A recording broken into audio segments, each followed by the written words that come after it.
Ladies and gentlemen, we have a full, just cornucopia of things to talk about when it comes to Uprising. It has been a crazy few days. First of all, if you didn't see, over the weekend, I got together with my buddy Flake and we casted the Calling Taiwan Top 8. You can actually watch that, the VOD of the stream here on the channel. And then I slept for like a while, and then I woke up and then I slept again. And unfortunately, the second time I slept was like an hour before the big post came out about the banned and restricted announcement, so I didn't get to make a video on that. That video's up tomorrow. But this video right now is all about Uprising. And so if you want to hear my thoughts on the banned and restricted announcement, just go watch that video tomorrow. I have some strong thoughts there. But if you want to know how I feel about this and all the little details that I found within this article that is very, very detailed, and I'm not going to lie to you, there's a couple of little interesting tidbits that you can kind of parse out, well, you have the right video pulled up. So let's do it. Let's talk about it. Uprising is a standalone booster set that plunges fans into the brutal civil war sweeping across the harsh and unforgiving land of Volcor. I will be honest with you, I am still fully processing the level of hype that I have for this, but it is quite high. It's 100%, maybe more. Now, here's the first very interesting thing. Dromai, an Imperial illusionist, able to conjure the legendary dragons of Volcor out of Aether and Ash, faces off against Phi, a hot-headed ninja who spearheads the uprising against the draconian oppression of the Imperials, while Icelander journeys from her icy homestead in search of answers to painful questions seared deep within her mind. This is not going to be a talk about the lore necessarily, unless it relates to what we might find in the set. This is really just a breakdown of this, but I will say this. If you'd like to know about the lore and where we stand going into this set, I will be making a video on that this week as well. So it's probably a good idea to make that button go to that other button, or that number go to that other number, so you don't miss that video. Now, this set, I just want to point this out, is designed for exceptional booster draft, sealed deck, and constructed play. It does include these new Marvel rarity cards, which look like this. And boy, do they look good. They look fantastic. This is, by the way, a dragon ally. We predicted earlier this past week, we were like, okay, if this targets all, like, any, ally they control or target, there's definitely going to be some some allies. And then in my Discord, I was like, look, at this point, we're just going to get dragons. And we got dragons. So there's dragons here. They are illusionist dragon allies. Now, I just want to point this out. These are not tokens. This is something that my good buddy Flake, that I was just sitting and talking with like before this video, he pointed out some interesting things about this. This is a majestic, and it probably goes in the deck, but maybe it doesn't. We don't know yet. Nevertheless, it is a majestic rarity card. It's not necessarily a token like we've seen previous allies, and it's a Marvel rare, which you can see is denoted by this new little symbol down at the bottom. Very, very cool stuff. Now, I also want to point this out. This Marvel is not the same Marvel that they showed off on the previous, what was it, like Big Fab 2.0 announcement. They had this border, but they had, the Marvel rarity right there. So this is not the same card. I think it was even a different artist as well. Not the same card. Something you just want to point that out there. It's going to be interesting to see, what other types of things we have in this set. Nevertheless, other breakdowns and things that I get from this set, they mentioned 3 heroes, okay? 2 new heroes, one an illusionist, which is super smart because illusionist only has 1 hero that you can actually play in the class, and 1 ninja, which is also super smart because ninja hasn't gotten really anything outside of a supplemental set since set 1. So it makes sense why they would come touch both of those. But then, to give you that nice little fire versus ice mix, we have Icelander, who doesn't necessarily have a connection right now with the uprising going on. She's just kind of infiltrating or kind of tiptoeing through in the periphery, trying to find some answers. And this is a very intriguing thing. We've seen a set that has 3 heroes. And we've seen it draftable, and we've seen it, play in sealed, that sort of stuff. Those formats make sense. The way those functioned, however, is that they all had the same talent, which was elemental, and they could each channel different types of elements. Like they had essence of ice and lightning, or essence of lightning and earth, or earth and ice. That's not the take that we have here. So if there's a 3-hero set where the 2 of these heroes both, do the Draconic thing, which is the, it does appear that Draconic is the talent for this set. And then we have one hero that's an elemental wizard ice. How does that play in draft? And so my first thought is, okay, so maybe this is just the way that's set up. We have 3 heroes, 3 different classes, wizard, illusionist, and ninja. 2 of them draw on the same type of power, but maybe this guy right here, maybe he doesn't tap into Draconic stuff, and maybe he has his own separate, like card pool. Perhaps he's just like a different talent completely as well. Maybe you have a 3-talent set, or maybe he is a Draconic character, and the 2 of them are Draconic characters and can tap into the card pool. If you are looking at this with just these heroes in play, I will say this. It makes sense, again, based on the lore, for the Imperialist character, the high class, because this is sort of a class battle, right? That's what we're seeing. We're seeing like the peasants, the lowly citizens rebel against the upper echelon, right? So the upper echelon here has Draconic power, which makes sense because those people with dragon blood can control Aether, have placed themselves highly, and this is true and can be found on the not the Heroes tab, the where is it? It is the Games tab. No, it is the Heroes tab. It's the World of Wraith right there. You can go and look at Volcor, and it explains like the hierarchy there. So she would have Draconic power. He, being like a low-born natural citizen leading this rebellion, perhaps he doesn't have a talent, or perhaps he has a different talent. So therefore he accesses his own card pools, but doesn't have access to Draconic card pools. And then, of course, that would leave Icelander accessing the ice cards, right? So then there's 3 options there that you could kind of lean into. Maybe he's a generic hero. But I'll pose this. What if there's a 4th hero in the mix? If there is a 4th hero that they haven't mentioned, then in that case, you have, you'd have like Draconic hero and maybe Draconic hero. And then you have Ice hero. And then what would that 4th hero be? Well, the conventional wisdom would say maybe it's just another ice hero, right? That's a possibility. It could be a second ice hero, so you have 2 ice and 2 Draconic, so that they can kind of have that shared 2 versus 2 card pool thing that we've seen in previous iterations, like Shadow versus Light, right? Could also be Shiana.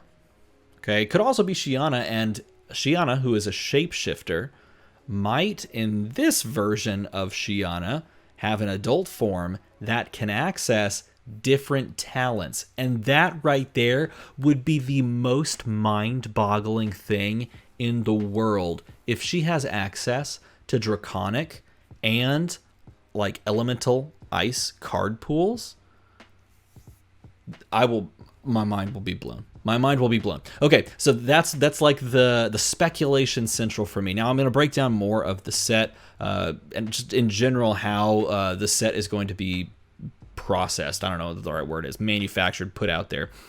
First of all, card preview season starts June 4th, and the reason it starts June 4th is because June 10th through 12th, there's a world premiere event at Las Vegas, Madrid, and Sydney. And then there's pre-release events in select stores the following week, and then release day the following week after that. And so if you would like to draft this set, or sorry, I should say if you would like to probably play sealed with this set, it's going to happen at either Las Vegas, Madrid, or Sydney. I can't help but not. I would love to go to Vegas and draft this set or play sealed with this set. Like I said, literally this set is everything I've probably ever wanted in one set. I love wizards. Ninja is the reason I picked the game up. I saw like Ninja was in this and I was like, okay, I'll give that a shot. Ninja is the reason I picked the game up. It's in a like volcano, like really amazing, like Eastern aesthetic set. Oh my God, it's got fire versus ice. There's dragons. Weird aside. Okay, so my favorite roller coaster ever was at Universal Studios, and it was Dueling Dragons, Fire versus Ice. This is literally like, this set is so my speed. I'm just telling you. So anyway, sorry, I got so sidetracked, but I totally want to go to Las Vegas and play Sealed with this set. This is a fantastic looking timeline. We are getting these spoilers in general very early, and now we have to just bide our time until June 4th. It's going to feel like ages.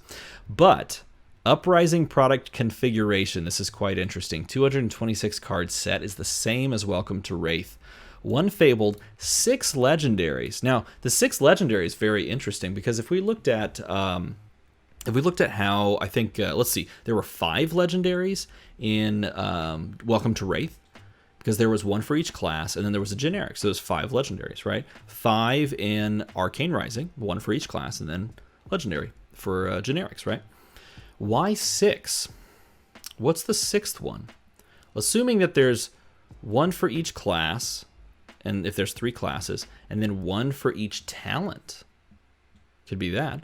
Or 1 for each class, 1 for each talent that we know of already, and then a generic. Could also be that. So that tells me that maybe in that scenario, which feels like the most plausible, maybe he is a like a fire ninja, a draconic ninja, and she of course is a draconic illusionist, and then of course you have your second talent, and then a generic that fits in as well. So I could see that being the play, right? You've got a ninja head equipment or like chest equipment or something like that. You've got an illusionist piece of equipment. You've got a wizard piece of equipment. You've got a ice piece of equipment, a draconic, and then a generic. That could be the way it plays out, but maybe not. I don't know. 27 Majestics, 51 Rares, 125 Commons. The Majestic number, I think, here is the same as Tails. I can't recall. Let me know in a comment below. Question mark Marvels. Who knows? I don't know, but I want to know right now because this set is so cool. Designed for booster draft, sealed deck, and constructed play. Same thing. Contains cold foils because remember, this set is not coming in first edition and unlimited. This set is coming in Uprising. Cold foils are in, baby. And this is my favorite part of the announcement, weirdly enough. My favorite part. They kept the paper wrappers. They're so much better. The paper wrappers are so much better. They're so much better. MSRP there. Map is less than, or is 20% less. These assets look amazing. Look at that. Look at that. I want to play that. I want to open this. Okay, then we get to some more really interesting things. Uprising Blitz deck configurations. They are only putting out 2 Blitz decks, okay? Look, here they are. They are the 2 heroes that they've spoiled. They are not putting out, I just want to point this out. This is for a fact because it says 8 decks per display, 4 of each hero, which means they're not putting one out for Icelander, and if there is a 4th hero, they're not putting out one for that 4th hero, which means either there's just 3 heroes, and they're just not doing one for Icelander, or there are 4 heroes, and they wouldn't put one out for Icelander, and they wouldn't put one out for that 4th hero because they don't have this classic interplay of like the point of the set, which is a commoner versus a noble class character. And so those other 2 heroes are sort of like in the periphery doing things. Could even be like a light hero, because think about it this way. Light in the story is trying to come and convince like the noble class to come and help them fight against the demonastery. Maybe it's a light hero. Maybe it's a shadow hero. Some people are saying necromancer might be a thing. Could be a necromancer. Could be a shadow hero pop up out of nowhere. Either way, they're only releasing decks for those 2 heroes. At least that's what this says. And those are the $12 price point that they have been prior to this. I really like that they're doing this as well, because this is a fantastic just entry point price, and then you have the classic battles, which has the lore book and a little playmat and all that sort of stuff that goes along with the classic battles set. So this is a really fantastic supplement for those people that want to buy that little price point thing and just try the game out. And I think these 2 are going to be very tuned against each other, which again is why I think it's smart for them to just do 1 versus 1, so that you can just kind of tune against each other and just go for it. Fire versus Dromai. I think that's amazing. The world premiere events, we don't know a ton of info because like these are going to release over the next few days. Like this will be out tomorrow when this video, maybe you're watching it now, I don't know. This is out the next day. But we do know this, June 10th through 12th, 2022. In these 3 locations, they have 3 different events that they are kind of proposing. On Friday, they're going to be doing the, where does it say it right here? Friday is going to be the sealed deck for this new Uprising set. On Saturday is Team Blitz calling, which I love. And oh my God, please tell me there's coverage of that. I would love Team Blitz coverage. I think that would be perhaps the most compelling type of coverage that Flesh and Blood has seen, period. Classic Constructed is fantastic, but you put teams in the mix, oh, people get rooting interests like to the moon. Teams sold. So that's on Saturday. And then for those that are sticking around till Sunday, they're having a Battle Hardened, which they could also do coverage for and just like put out there. So like this is going to be a lot of fun at all 3 of those locations, Madrid, Sydney, and Las Vegas. This is what they're aiming for. And the Legendary Dragons of Volcor are descending upon world premiere events with a Legendary Dragons of Volcor playmat exclusive to the Uprising world premiere event, plus specific Legendary Dragons of Volcor Dragon Shield sleeves. Dragon Shield is making Flesh and Blood Dragon sleeves. Just to the moon, okay? That's how I feel about this. Everything about this is to the moon. This is going to be so good.